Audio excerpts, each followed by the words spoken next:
todos e a todas. Eu sou Malu Alessio, da Comissão Brasileira de Justiça e Paz, e é um prazer estar novamente aqui com todos vocês nesse nosso programa Despertar com Justiça e Paz, que vai ao ar toda sexta-feira, às 8 horas da manhã, e que tem como tema hoje, como é obrigatório, sendo amanhã o dia 20 de novembro, que é o enfrentamento ao racismo e fora Bolsonaro. Convergências e desafios no 20 de novembro. Infelizmente, né, no Brasil do século XXI, temos ainda que estar pautando o enfrentamento ao racismo. E pior ainda, temos que mobilizar a sociedade para a resistência contra a barbárie, chamando todos para o movimento fora Bolsonaro. Mas deve ser um compromisso de todos nós encontrar o que nos une nessa caminhada que nos desafia nesse 20 de novembro de 2021. Se não tivermos a coragem de enfrentar a história desse país, desde sua colonização com seu processo violento e etnocêntrico, numa visão de mundo que dividiu entre civilizados e primitivos, como é a cruel história de todo o colonialismo, a gente vai perceber que não tem como enfrentar esse imaginário racista que estruturou toda a sociedade, consolidou um conceito de raça, pressupondo diferenças, incapacidades e qualidades. No entanto, apesar de toda essa marginalização após a abolição, com a exclusão total, política, educacional, econômico, onde se aprofundou o segregamento pelo favelamento, pobreza e aumento da desigualdade social e violência, a gente vê com alegria que os movimentos de resistência ocorreram sempre e se uniram em torno da luta pela desmistificação da ideia de democracia racial brasileira, pela organização política da população, pelo apoio internacional contra o racismo no Brasil, e a luta pela introdução da história da África e do negro no Brasil nos currículos escolares. Eu só gostaria de destacar que essas lutas podem ser personificadas em muitas pessoas, que a gente não tem nem como enumerar aqui, que a gente gostaria que tivesse todas e saberem todas que estão presentes conosco nesse momento. Eu gostaria de citar especialmente as educadoras como Petronila e Zélia Amador, que são companheiras no Observatório de Educação da Comissão Brasileira de Justiça e Paz, e que saber que todas as conquistas frágeis ainda que nós conseguimos foi fruto desse trabalho, com destaque para essas educadoras, porque no processo de educação, o papel das professoras negras nesse processo de valorização das heranças culturais do passado, sobre o papel real do negro na formação do Brasil. Então, a gente sabe que ainda estamos longe, e para isso, para refletir sobre esse momento tão desafiador, que a gente tem que se organizar para não permitir que o governo atual destrua todas as conquistas ainda tão frágeis, como eu disse, fruto dessas lutas seculares. E é uma honra estar aqui junto de alguém que representa muito dessa luta. Então, aqui a gente tem o doutor conosco, muito bem-vindo, doutor Edson, que é sociólogo, foi deputado federal pelo PT do Rio de Janeiro, vereador da cidade do Rio de Janeiro, ministro-chefe da Secretaria de Política de Promoção de Igualdade Racial. Então, eu gostaria de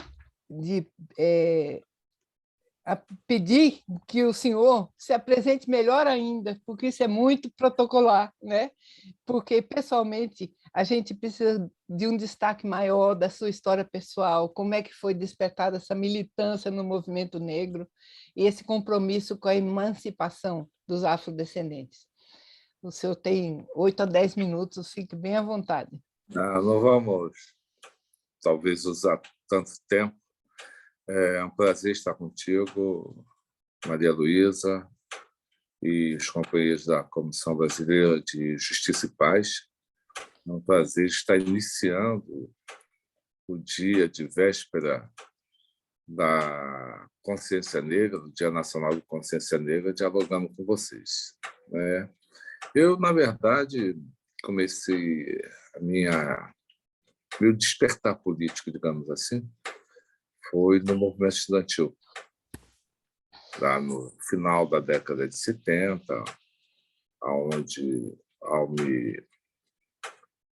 estudar na UERJ, Ciências Sociais, eu despertei para as questões do movimento estudantil, da reconstrução da UNE, dos centros acadêmicos, dos DCEs, né? E ali eu começo a fazer política, participo do congresso que reconstruiu a União Nacional dos Estudantes e cheguei a ocupar a função de vice-presidente da União Estadual de Estudantes do Rio de Janeiro. Posterior a isso, eu fui para o movimento comunitário e na militância na Cidade de Deus, no período em que o Brizola exercia seu primeiro governo, né, que foi um momento assim muito interessante de atendimento à população diante de suas carências de moradia, e nós desenvolvemos na Cidade de Deus um programa, um projeto de construção de casas para pessoas que tinham ficado em moradias provisórias desde 1966, né? Então, ali na Cidade de Deus, cheguei à presidência do Conselho de Moradores da Cidade de Deus e, posteriormente, fui eleito vereador na cidade do Rio de Janeiro, em 1988, e fiquei enquanto vereador até 2006, quando fui eleito deputado federal pelo estado do Rio de Janeiro, e nessa condição fui convidado pelo presidente Lula para ser ministro-chefe da Secretaria de Política de Promoção da Igualdade Racial. Então, esse é o resumo assim, da nossa caminhada. E o despertar da questão racial sempre, embora estivesse ligado a movimentos que cuidassem da luta geral, né, o movimento estudantil naquela época muito voltado para a questão democrática, da luta contra a ditadura e tal, mas a questão racial sempre esteve presente. Eu acredito que a Universidade do Rio de Janeiro tenha sido a primeira instituição a fazer uma Semana do Negro, uma semana de atividades culturais e de debates sobre a questão racial, isso em 1980 ou 81. E é interessante lembrar disso, né, porque teve uma participação muito expressiva, né, e refletindo a maturidade daquele momento, o pouco conhecimento. O ponto alto da Semana do Negro foi um debate que começou e não acabou, porque quase se obriga no debate, né? Setores da esquerda tradicional foram lá para dizer que aquela não era a agenda, né, de denúncia do racismo, de luta contra o racismo, não era a agenda do momento, que forma tradicional, a questão da luta de classe e tal, se sobrepunha a tudo. E que depois nós, feito isso, teríamos resolvido todos os problemas do Brasil. Então, acabou quase com briga a primeira Semana do Negro da UERJ por conta do acirramento dessa discussão dentro da universidade. Eu acredito que foi a primeira oportunidade do debate racial dentro de uma universidade, que foi a Universidade do Estado do Rio de Janeiro. É interessante como esse acirramento nos debates acontece até hoje, né? Em todos os momentos em que vai se discutir, acaba tendo algum acirramento, como eu pude perceber na Conferência Nacional de Educação, em 2014, a plenária mais quente sempre era das relações étnico-raciais por conta desses acirramentos, sempre vão ter. Então, eu gostaria que o senhor explicasse melhor como surgiu o Dia da Consciência Negra, quais foram essas motivações, né? Quais são as lutas históricas do movimento negro? E as principais conquistas, né? Aqui você pode se estender mais tempo, inclusive, porque é muita coisa, né? E quais os desafios que permanecem? É tudo, é toda a nossa pauta. Mas podia começar sobre isso, sobre o Dia da Consciência Negra e quais as lutas históricas do movimento. Eu acredito que foi em função da contestação àquela tese que o Brasil era um país onde se exercia a democracia racial, né? Então, o movimento negro, principalmente o movimento negro, denunciava, né, que o Brasil não é essa maravilha que a elite brasileira colocava na vitrine para o mundo, e que existia racismo, e que o racismo ele tinha a sua face mais cruel nas desigualdades sociais e econômicas a que o negro estava estabelecido. Então, durante um bom tempo, 13 de maio, em função da visão de democracia racial, era a data consagrada à, à, à presença do negro no Brasil, não é? Então, o 13 de maio era glorificado, até porque quem assinou a Lei Áurea foi uma mulher branca, né? A princesa Isabel, né? Filha do imperador Dom Pedro II. Então, isso buscava passar a ideia da harmonia entre os grupos étnicos raciais no Brasil, e isso era denunciado constantemente, né? Vem com já no período da abolição, quando da proclamação da República, negros já se insurgiam contra aquela República que foi gestada em função da abolição da escravidão, da insatisfação de setores da nossa elite agrária com o fim da escravidão. E ali, José do Patrocínio, né, André Rebouças exilou-se, autoexilou-se, né, do Brasil, que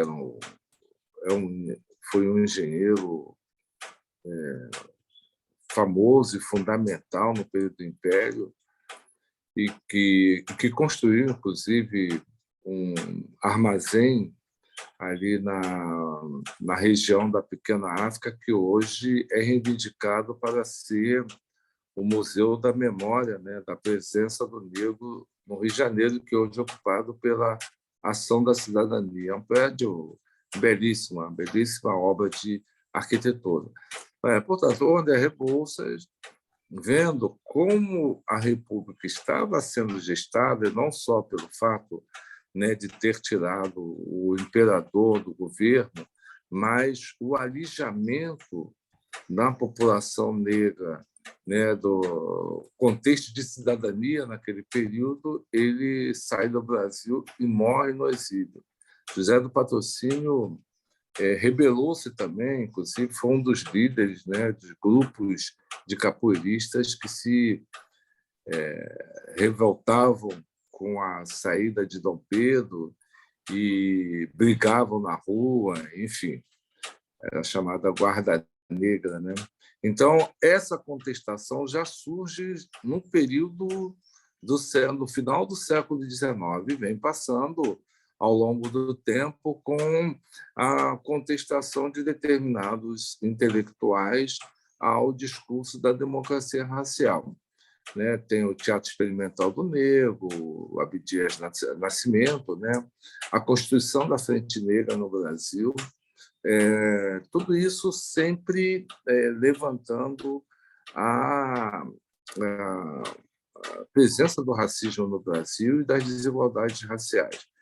Na década de 70 do século passado, isso ganha muito corpo com o movimento negro, inspirado no movimento Black Power americano, né, dos Panteras Negras e tal, foi início assim de uma afirmação de uma identidade, não diria início, né, mas foi um ponto alto da afirmação de uma identidade negra no Brasil, né?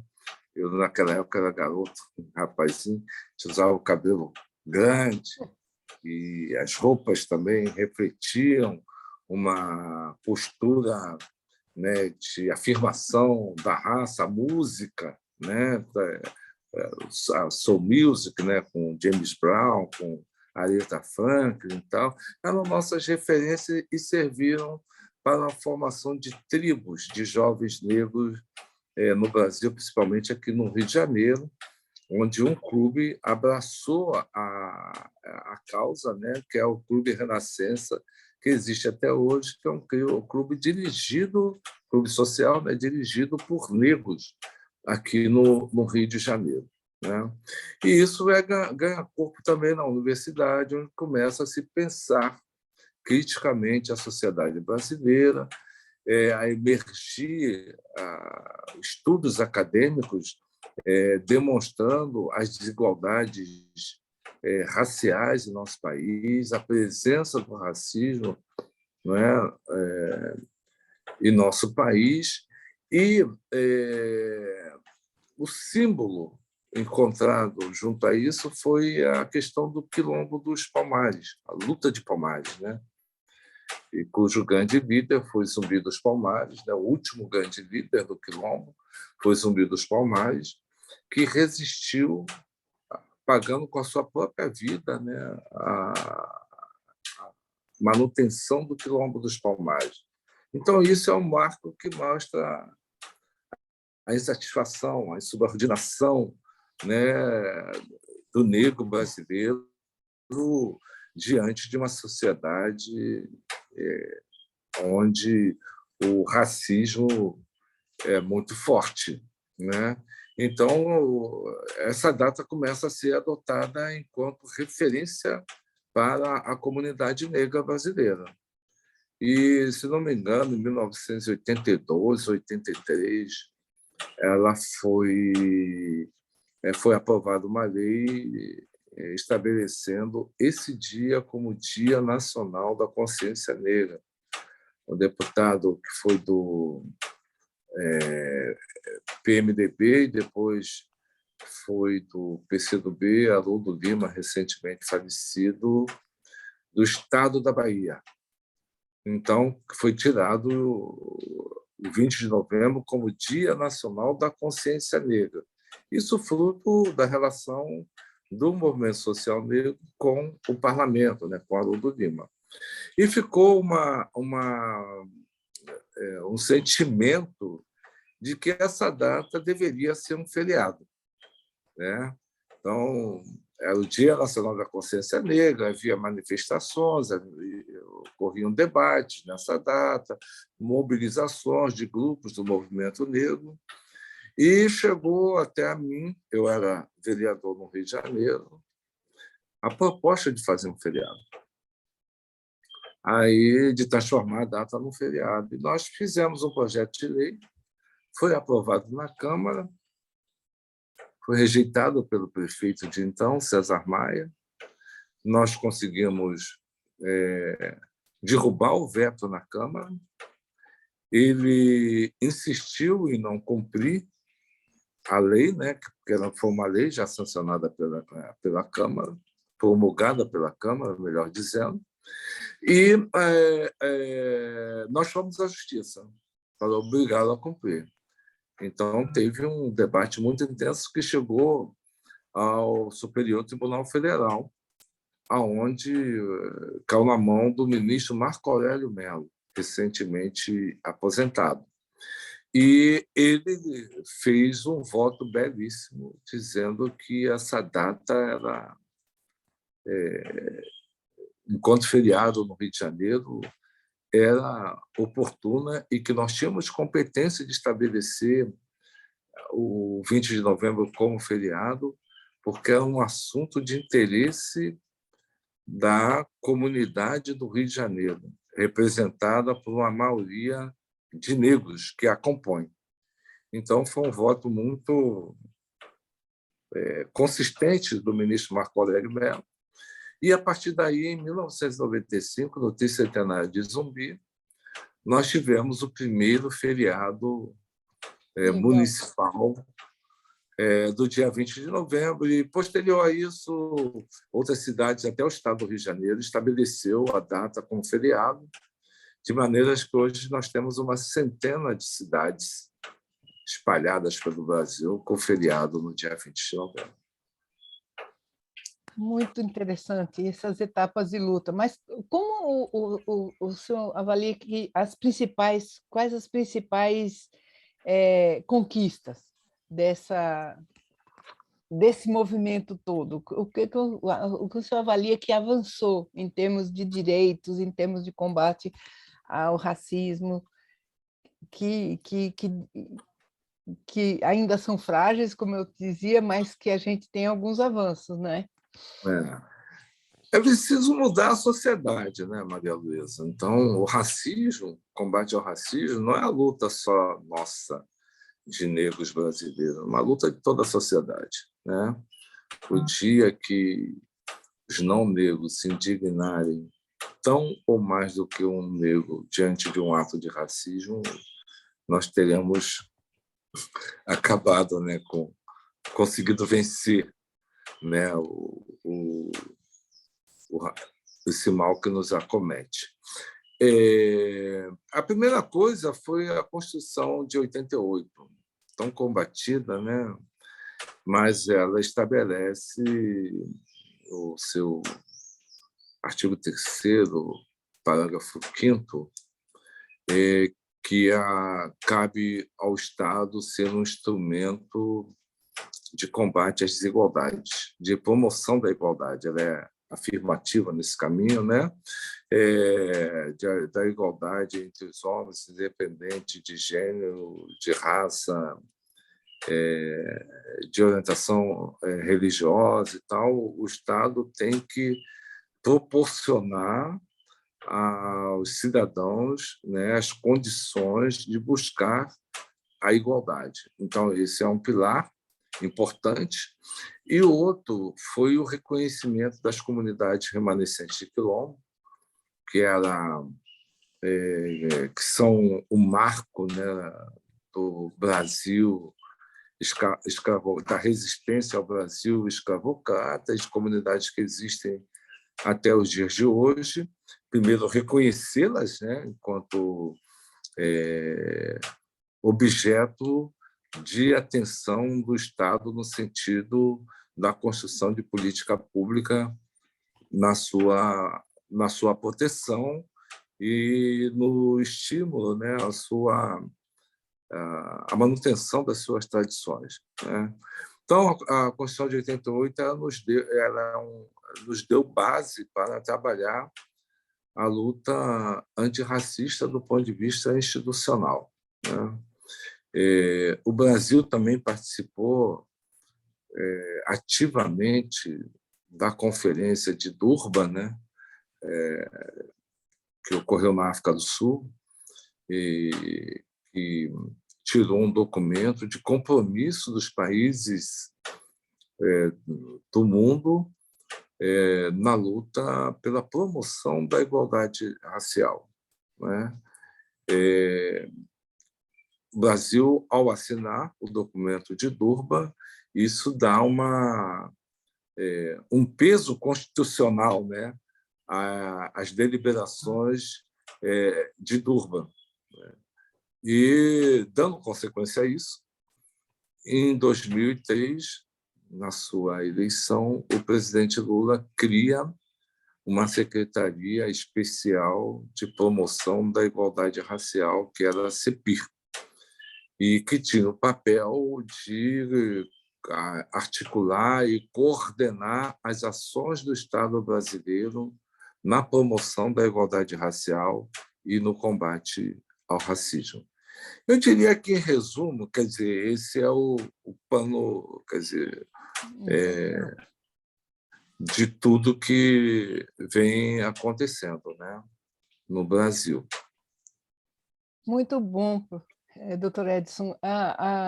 eu tive a oportunidade como secretária de Educação em Recife, que eu fui de 2005 até 2008, de viver um momento das políticas que eu fui para o lançamento da CEPI e tive essa alegria, e com a lei, né, 10.639, que depois foi ampliada, a gente teve o compromisso de tentar fazer isso na rede municipal. Eu só estou fazendo esse parêntese para dizer o quanto é possível a gente fazer. A gente teve um grupo de trabalho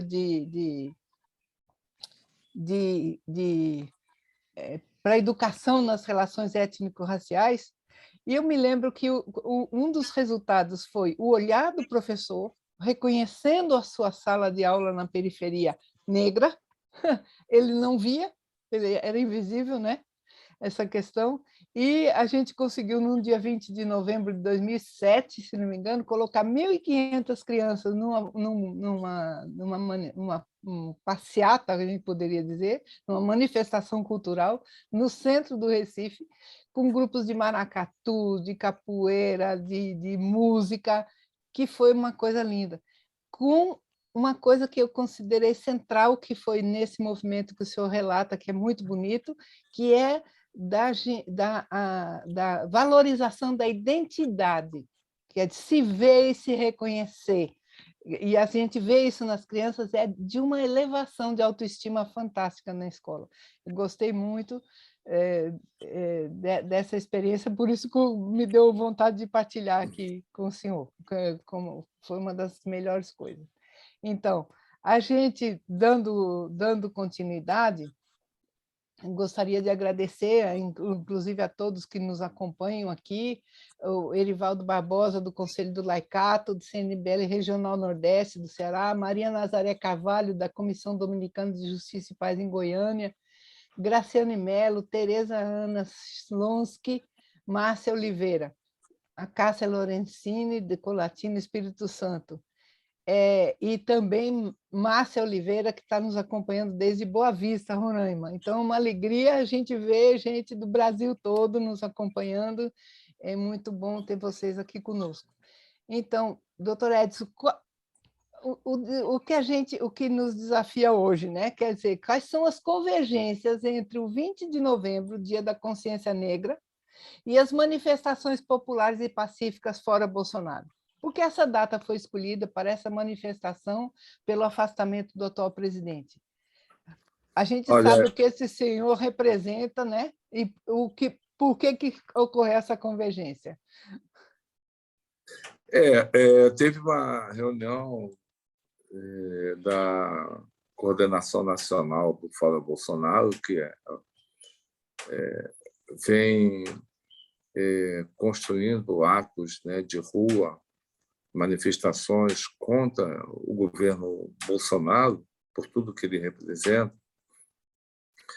E, para o mês de novembro, foi escolhido o 20 de novembro, e dando um protagonismo assim, ao movimento negro, por conta das ações do governo Bolsonaro ou da sua inação, que tem causado um prejuízo e retrocessos muito grandes junto ao povo, seja na qualidade de vida da população, né, na aquisição de bens que garantam a nossa subsistência, né, a volta da inflação, os alimentos caros, as questões essenciais da vida sempre muito caras, cada vez mais caras, né?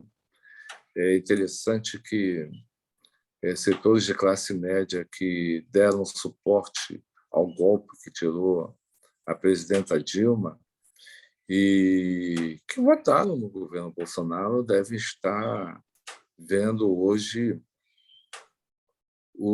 pagando o preço, né? Vendo o quanto custou, o quanto está custando as medidas equivocadas que foram tomadas naquele período. Tinha manifestação de pessoas dizendo que a gasolina estava R$ 2,50. Fico imaginando o que essas pessoas estão achando a gasolina está a R$ 7 hoje, né? Mais do que o dólar. Um litro de gasolina está mais caro do que o dólar no Brasil, né? Então, tendo em vista essas questões, né, e a postura sempre muito firme do movimento negro na contestação ao governo Bolsonaro, foi tirado o 20 de novembro e que as entidades do movimento social negro fossem protagonistas na definição e na direção dos atos contra o Bolsonaro no mês de novembro. É o período mais alto, né, da luta contra o governo Bolsonaro. Estão programadas manifestações em todos os cantos do Brasil amanhã, no 20 de novembro, contra o governo Bolsonaro. Então, a definição surgiu em função disso, né, do papel do 20 de novembro, do que simboliza o 20 de novembro e da necessidade também de dar-se um caráter popular. Aí é um ponto que eu acho que é interessante, um caráter popular à luta contra o Bolsonaro, né? As mudanças que ocorreram no Brasil ao longo do tempo, do ponto de vista democrático, as transições democráticas, né, sempre foram feitas sem a participação ativa do nosso povo, né? Mesmo que o povo tivesse ido às ruas para pedir o fim do regime militar, mas o desenho, né, da transição foi feita com a ausência do povo, né? Os setores liberais conduziram a chamada transição democrática, né, que determinou o fim da ditadura militar no Brasil. E hoje nós estamos vivendo um período de retrocesso institucional com Bolsonaro à presidência da República, onde no caminho até chegar a Bolsonaro nós tivemos um golpe de Estado que tirou uma presidenta legitimamente eleita, né, do cargo que ocupava, né? Então, desenha-se também uma nova transição democrática no Brasil. Primeiro, pelas medidas de retirada de direito promovidas durante o governo Bolsonaro, a reforma trabalhista, né? As ações que fragilizaram o Estado brasileiro, as tentativas hoje, né, de privatização de órgãos como o Correio, como a Petrobras, o Banco do Brasil, né? Quando anuncia que quer privatizar, eles já estão desmantelando a empresa. A Petrobras foi retalhada, né, pelo governo Bolsonaro, né? Setores importantes da nossa cadeia do petróleo foram destruídos. A BR Distribuidora, a empresa que cuida do transporte, né, de óleo do Brasil, foi privatizada, né? Enfim, estão vendendo a Petrobras aos pedaços, né? E o mesmo se fez com o Banco do Brasil, né? Vem se fazendo com o Banco do Brasil. Eu acredito, Maria Luísa, que eles não terão a condição de fazer a privatização, né? O Bolsonaro falou lá diante do Trump, quando foi visitá-lo, né, na posse do Trump lá nos Estados Unidos, que o papel dele era destruir as coisas aqui no Brasil, né? E ele está sendo fiel a isso, né? Claro. Então nós teremos um momento de transição, da construção de uma nova realidade para o nosso país. E é fundamental que o povo esteja presente nisso. E quem é o povo brasileiro? A maioria do nosso povo é o povo negro. né? Que precisa ser visto, precisa ser protagonista do processo do pós-Bolsonaro e da construção de uma nova sociedade. O Brasil só será efetivamente uma democracia de fato e de direito quando os negros estiverem ocupando situações de protagonista na administração pública, nas empresas, nos poderes, né? Então, é fundamental que esse protagonismo, no 20 de novembro, ele se estenda, né, para frente, né? Para que a gente tenha, por exemplo, uma representação política, legislativa, com mais negros. Eu lembro que, quando nós fomos discutir o Estatuto da Igualdade Racial, o malabarismo que tivemos de fazer diante de uma Câmara Federal com quase 200 deputados alinhados, né, com o ruralismo, né, com a pegada à terra. Então, estavam mais preocupados, né, em garantir seus privilégios do que a garantia de direitos às comunidades remanescentes de quilombo, né? A questão das cotas na universidade, onde tivemos de enfrentar uma ação no Superior Tribunal Federal garantindo, né, que, diante da autonomia das universidades, era possível estabelecer cotas. O que é importante dizer que a lei de cotas ela é o coroamento de todo um processo, onde, a partir da Universidade do Estado do Rio de Janeiro, a Universidade de Brasília, várias unidades vieram tomando decisões em nível de seus conselhos universitários da adoção de cotas, né? Então, a lei federal ela coroa todo um processo que vinha ocorrendo no Brasil de abertura das universidades aos pobres e negros brasileiros. Então, é preciso que, num processo, né, de pós-Bolsonaro, do pós-neoliberalismo, né, de Guedes e Bolsonaro, a gente discuta um Brasil ideal. E um Brasil ideal é um Brasil onde os negros estejam ocupando um protagonismo nas definições, né, das prioridades a serem operadas no nosso país. Não dá para a gente ter um lado perverso nessa história, que é o tal do auto de resistência. O policial dá um tiro no camarada, no cidadão, geralmente jovem negro, vai lá e simula uma troca de tiro, coloca uma arma na mão do cidadão e diz que foi uma atitude, né, de defesa, né, por isso é o tal do auto de resistência, que faz com que muitos crimes cometidos por agentes de Estado não tenham a sua devida apuração e que acaba estimulando, né, a reprodução desses atos, dessas atitudes, né, constantemente, né? A outra coisa que é importante colocar é a questão do reconhecimento facial, né, que os órgãos de segurança utilizam para prender as pessoas.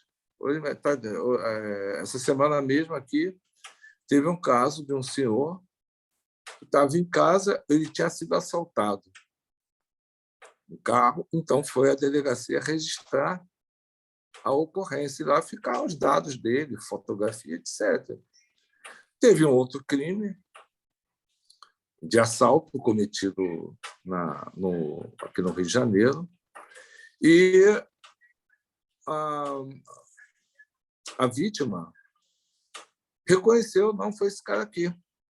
Aí falou, entendeu, o cara está preso até hoje.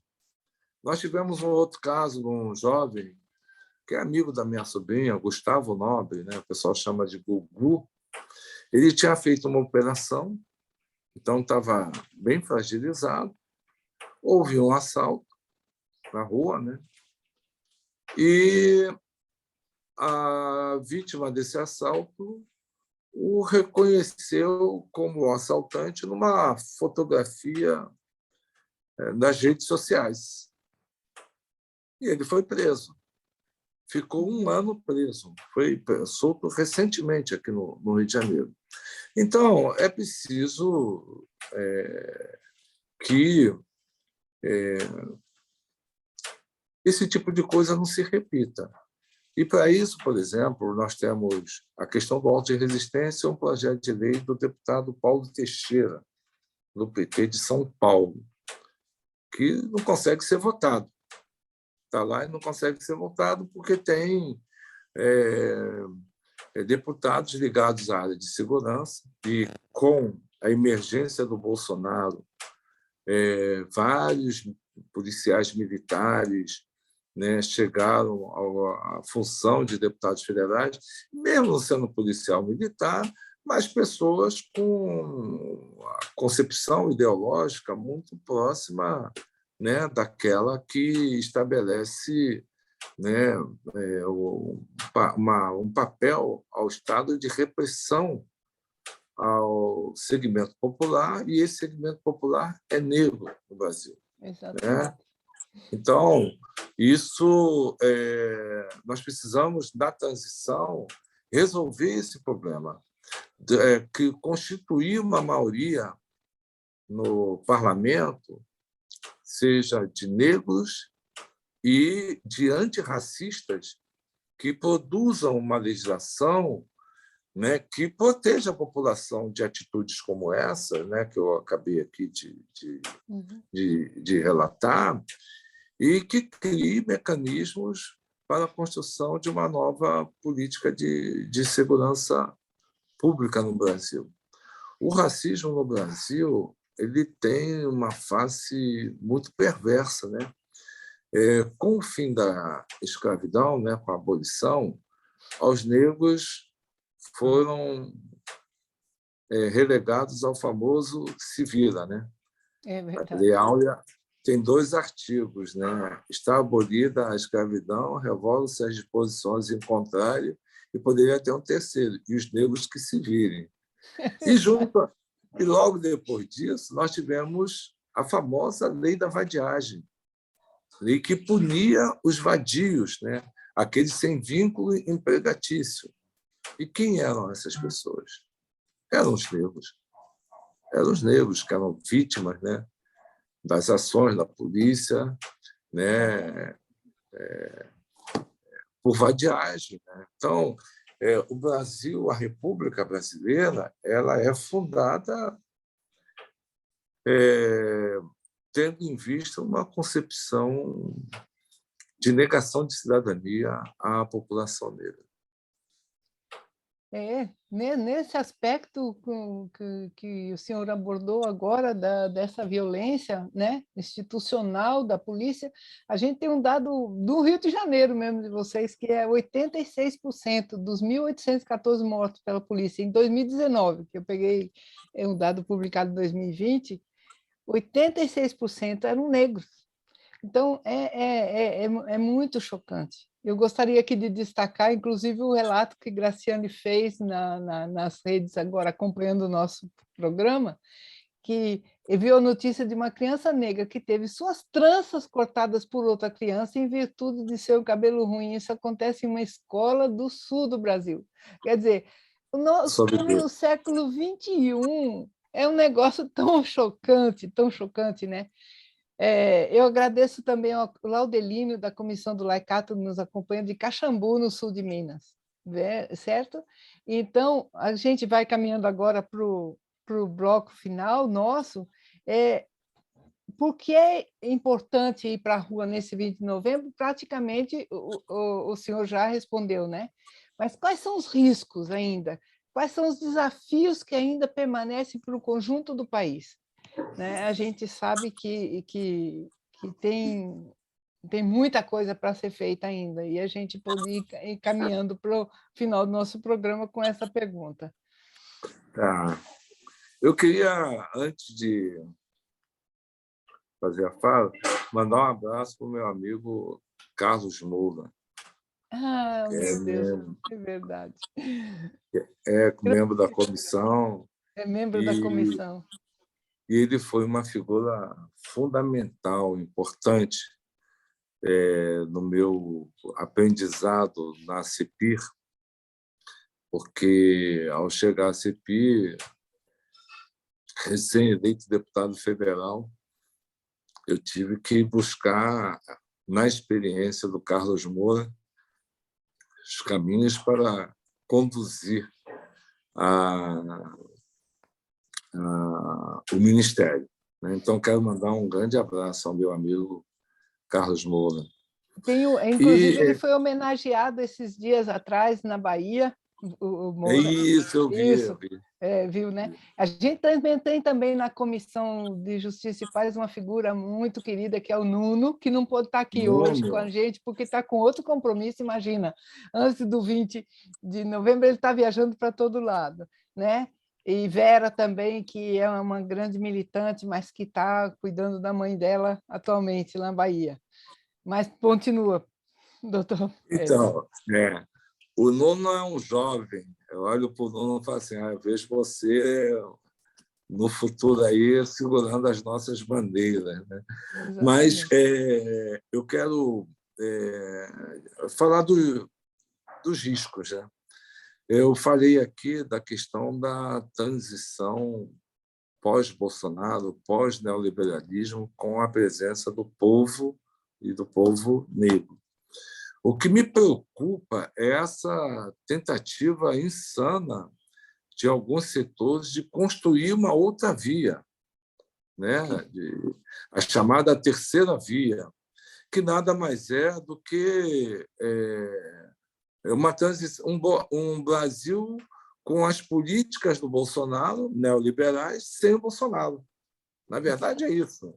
Que todos eles falam em privatização, redução de papel do Estado, né, da prevalência do interesse do mercado sobre o interesse público, né, do privado sobre o público. Eu vejo esse risco, né?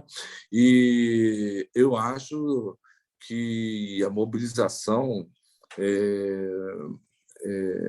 de hoje até o desfecho, né, da saída do Bolsonaro, seja nas eleições de 2022, deve ser no sentido do protagonismo, né, do povo brasileiro, do trabalhador brasileiro, do negro brasileiro, da mulher brasileira, do jovem brasileiro, nas mudanças que o país precisa operar, né?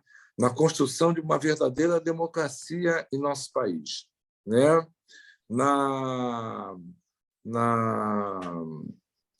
Eu diria, construção de um Estado que garanta um bem-estar para o conjunto da população brasileira, né? Que garanta oportunidades, né, para o nosso jovem, que iniba, né, as ações do crime organizado, né, capturando, cooptando, né, o nosso jovem, né? Eu sonho com isso, né? Eu acho que quando você me fala assim, quais são os riscos que corremos, é exatamente esse do desvio de caminho, né? De um pequeno grupo se apropriar do anseio de mudança do conjunto da população brasileira. Nós temos um governo que nos envergonha, que deixa de prestigiar a Conferência de Clima para passear em Dubai e no Catar. Olha que grande referência são os sheiks e os emires do Catar. Né? Ele prefere ir lá com os filhos, com os amigos, talvez pretendendo vender alguma coisa aos donos dos petrodólares, né?